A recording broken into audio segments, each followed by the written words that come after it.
안녕하세요, 모형범선TV입니다. 이번 시간엔 지난번 영상에서 언급했던 플랭킹, 테이퍼링에 대해서 알아보는 시간을 갖겠습니다. 이 테이퍼링 가공 방법은 전 세계 모든 모델러가 똑같지는 않고, 제가 소개하는 방법이 정확하고 올바르다가 아니라 기본적인 개념은 이러이러한데 실제로 플랭킹 할 때는 이런 방법도 있구나 하고 시청해 주시면 되겠습니다.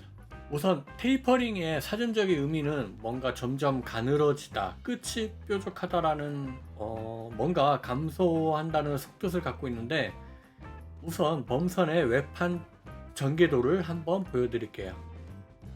자, 이것은 빅토리의 외판 판자 전개도인데요. 여러 줄로 이어진 판자를 보면은 선수 쪽으로 갈수록 판자의 폭이 점점 줄어드는 것을 알 수 있습니다. 이것은 선체 모양에 따라 자연스러운 형상인데, 모든 배는 물의 저항을 최소화하고자 선체 앞부분으로 갈수록 점점 좁아지는 구조를 갖고 있습니다. 회속 범선이 클리퍼의 경우 아주 뾰족한 선수 모양을 갖고 있습니다. 그리고 뒤쪽으로 갈수록 마찬가지로 방향타가 있는 곳까지 폭이 점점 좁아지는 것도 알 수 있습니다.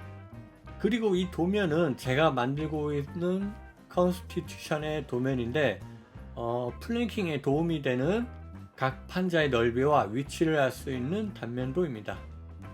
이 도면을 보면 앞에 봤던 것과 마찬가지로 각 판자의 폭이 한 가지 크기로 되어 있는 것이 아니라 점점 좁아지거나 또는 넓어지는 여러 가지 크기의 판자 모양임을 알 수 있습니다.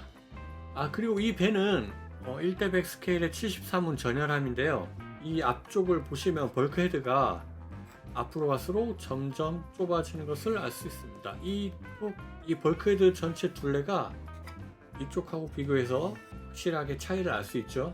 그리고 마찬가지로 이 뒤쪽에도 이쪽도 폭이 뒤로 갈수록 점점 좁아지는 것을 알 수 있습니다. 그리고 이 배는 미국의 발티모어 스쿠너라고 부르는 전형적인 형태의 스쿠너인데요.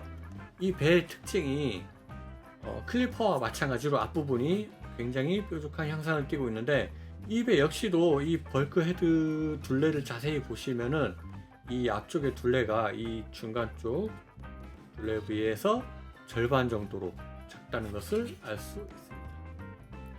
뒤쪽도 마찬가지고요.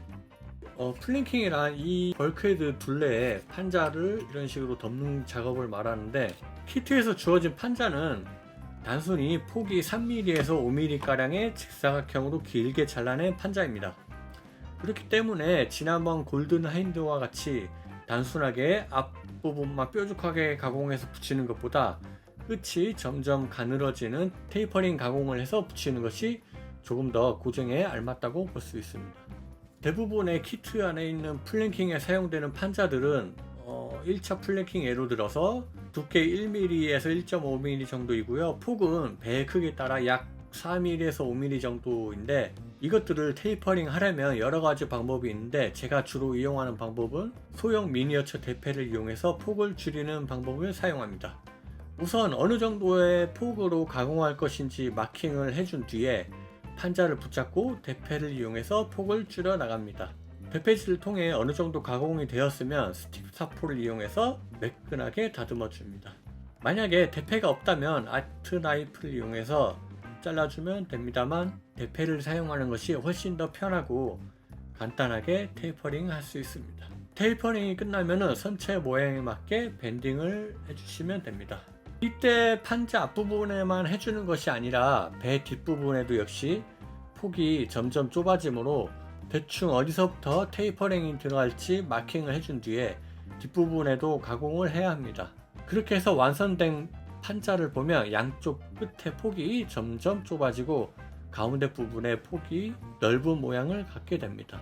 제가 플랭킹 해본 배가 대략 한 10척 정도 되는데, 전열함부터 프리깃같이 선체가 1m가량 되는 대형 범선부터 손바닥만한 크기의 작은 커터를 시작으로 소형 스쿠너 그리고 브릭까지 다양한 범선을 플랭킹 해본 경험에 따르면 일반적으로 수면 위쪽에 포문이 있는 곳까지는 일정한 크기의 판자가 들어갑니다. 이 말은 전열함이던 프리깃함이던 이쪽 포문에 있는 곳의 판자들이 폭이 대부분 같습니다. 이곳은 정면에서 봤을 땐 거의 직선에 가까운 완만한 곡선을 띠고 있어서 테이퍼링이 굳이 필요 없는 곳이기 때문입니다. 그리고 최하단 포문 아래에 위치한 판자부터 조금씩 테이퍼링을 하면 자연스러운 플랭킹 작업을 할 수 있습니다. 이것은 많은 제조사를 접하면서 알게 된 부분인데, 대부분의 키트들은 포문을 만들 때 기본적으로 포문에 뚫려 있는 합판을 붙이는데 이 라인을 기준으로 삼기 때문입니다. 또 포문의 베이스가 되는 합판이 없는 범석 키트들도 이 포문 쪽에 들어가는 판자들은 동일한 넓이의 판자를 붙여나가게 됩니다. 대부분 이 라인을 기준으로 판자 붙이기가 시작되고, 또 나중에 이쪽에 웨일이라는 외판을 보호하는 두꺼운 판자도 이 라인을 기준으로 붙여나가게 됩니다. 이렇게 테이퍼링으로 가공을 해서 모형에 적용을 했어도 곡선이 심한 곳들은 판자가 튀어나오는 부분이 생길 수가 있는데, 이것은 판자의 단면을 보면 선체에 따라서 3차원으로 가공하는 것이 아니라 단순하게 사각형의 모양을 띠고 있어서 그런 것인데, 제가 하는 방법은 일일이 수치를 계산을 해서 적용하는 것이 아닌 제 짐작대로 테이퍼링 가공을 해서 붙이는 것이고, 또 모델러마다 선체 모양을 해석하는 방법이 각자 다를 수도 있고, 모든 판자를 정확하게 가공하는 것이 어렵기 때문입니다. 이럴 때에는 중간에 판자를 하나 추가를 해서 조금 더 완만한 경사를 만드는 것인데, 이럴 때 추가하는 판자를 스틸러라고 합니다. 실제 선박에서도 선수 쪽과 선미 쪽 같이 급 경사가 이루어진 곳에 스틸러를 추가하는데, 이 스틸러 모양 역시 여러 가지 형태를 띠고 있습니다. 저 같은 경우에 선수 쪽에 이 스틸러가 들어가는 곳의 판자를 화살촉 모양으로 가공을 하는데, 우선 스틸러가 들어가는 자리를 미리 예상을 하고 그 스틸러와 함께 포함되는 판자를 화살촉 모양으로 가공을 한 뒤에 그 판자에 맞게 스틸러를 만들어 준 다음 두 판자를 모아서 벌크 헤드에 미리 대본 후 붙이는 작업으로 플랭킹을 합니다. 그리고 선미 쪽에 들어가는 스틸러도 마찬가지로 단순하게 뾰족한 모양으로 가공을 한 다음에 그 스틸러가 들어갈 판자는 선수 쪽과 마찬가지로 사전에 가공을 한 후에 붙여줍니다. 이런 형태의 모양을 하프 스틸러라고 하고, 세기 형태의 모양을 띠고 있는 것을 일반적인 스틸러라고 합니다.